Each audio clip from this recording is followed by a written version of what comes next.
అందరికీ హాయ్ అండి. నేను మీ హైపరాది పిఠాపురం ఎమ్మెల్యే గారి తాలూకా.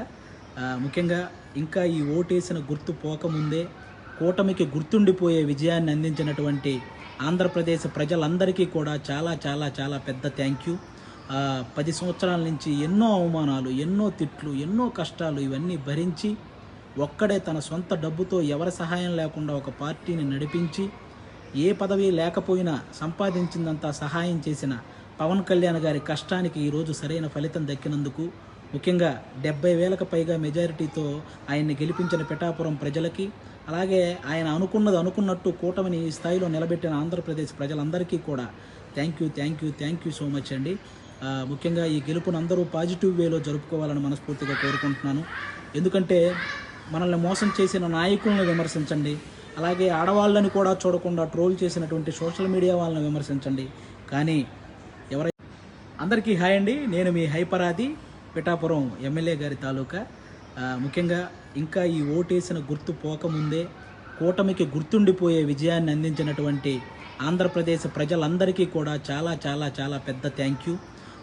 10 సంవత్సరాల నుంచి ఎన్నో అవమానాలు, ఎన్నో తిట్లు, ఎన్నో కష్టాలు ఇవన్నీ భరించి ఒక్కడే తన సొంత డబ్బుతో ఎవరి సహాయం లేకుండా ఒక పార్టీని నడిపించి ఏ పదవి లేకపోయినా సంపాదించిందంతా సహాయం చేసిన పవన్ కళ్యాణ్ గారి కష్టానికి ఈరోజు సరైన ఫలితం దక్కినందుకు, ముఖ్యంగా 70,000కు పైగా మెజారిటీతో ఆయన్ని గెలిపించిన పిఠాపురం ప్రజలకి, అలాగే ఆయన అనుకున్నట్టు కూటమిని ఈ స్థాయిలో నిలబెట్టిన ఆంధ్రప్రదేశ్ ప్రజలందరికీ కూడా థ్యాంక్ యూ సో మచ్ అండి.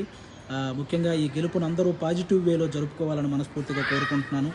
ఎందుకంటే మనల్ని మోసం చేసిన నాయకులను విమర్శించండి, అలాగే ఆడవాళ్ళని కూడా చూడకుండా ట్రోల్ చేసినటువంటి సోషల్ మీడియా వాళ్ళని విమర్శించండి. కానీ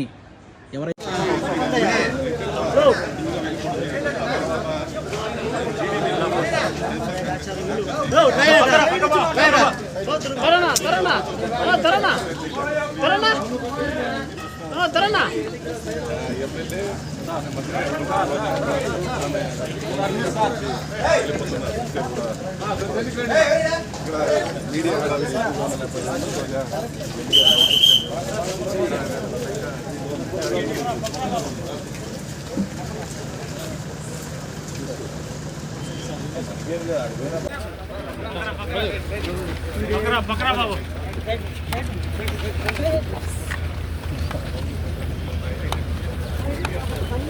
चारा